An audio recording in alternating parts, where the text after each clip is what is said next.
Magpapakisame ka ba? Kaso lang naguguluhan ka sa daming pagpipilian. Tulad ng spandrel ceiling. Ito yung materialis na pangkisame na gawa sa pre-painted GI. Kung bibili ka nito, available to sa plain color. Pero kadalasang ginagamit puti saka beige. Meron ding wood texture yung parang kahoy yung surface niya. At bukod sa spandrel ay meron ding PVC ceiling panel. Medyo hawig ito sa spandrel, pero kung hindi ako nagkakamali ay puti lang yata yung plain color nito. Karamihan ay yung wood texture ang available sa PVC ceiling panel. Pero madami silang variant na pwedeng pagpilian. So ngayon, ito muna yung pag-uusapan natin. Huwag na nating isali yung ibang materyales na ginagamit sa kisame. Ihahambing natin kung ano ang mas tipid at bagay na ikabit sa mga parte ng bahay nyo. Kung sa presyo ang pag-uusapan, ay dito na ako sa spandrel. Kasi yung sukat nito o yung haba nito ay pwedeng customize. Ibig sabihin, saktong haba lang ang bibilin mo. Walang masyadong sayang. Di katulad ng PVC, pagkalanganin yung paglalagyan, posibleng marami yung sayang. Kasi standard yung haba nito sa 2.95 meters. So halimbawa, kinamit mo ito sa eaves o sa overhang na may sukat na 0.80 meters. Ngayon, kung 2.95 meters ang standard length nito, 3 piraso ang makukuha mong 0.80. Yung 3 piraso na 0.80 meters ay equivalent sa 2.40 meters. So kung ibabawas mo yan sa 2.95 meters, meron ka pang 0.55 meters. So saan mo yan gagamitin? Dudugtungin mo?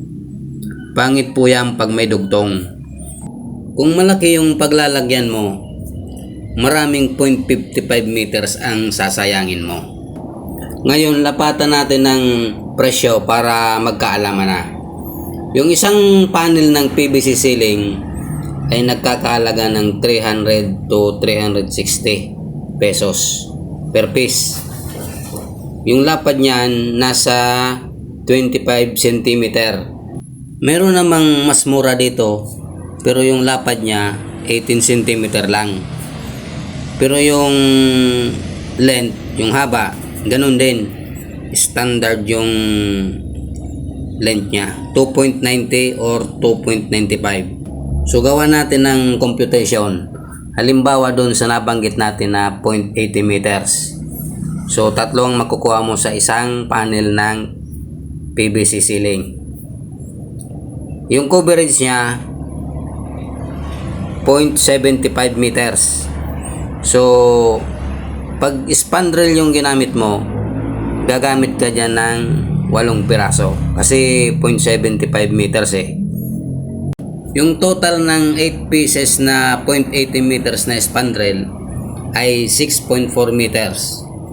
Multiply natin sa 42 pesos per linear meter. So 6.4 times 42,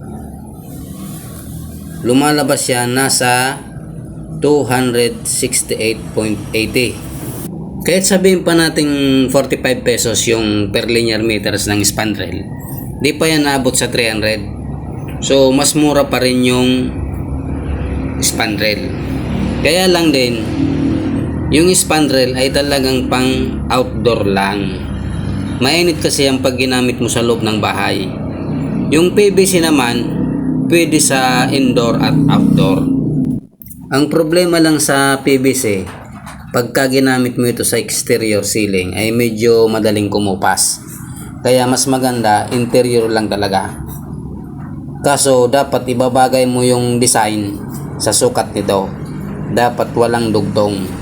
Kung meron man at hindi may iwasan, dapat uniform. So yan lang po yung opinion natin at obserbasyon. sa mga materialis na ito. Magandang araw. Salamat po.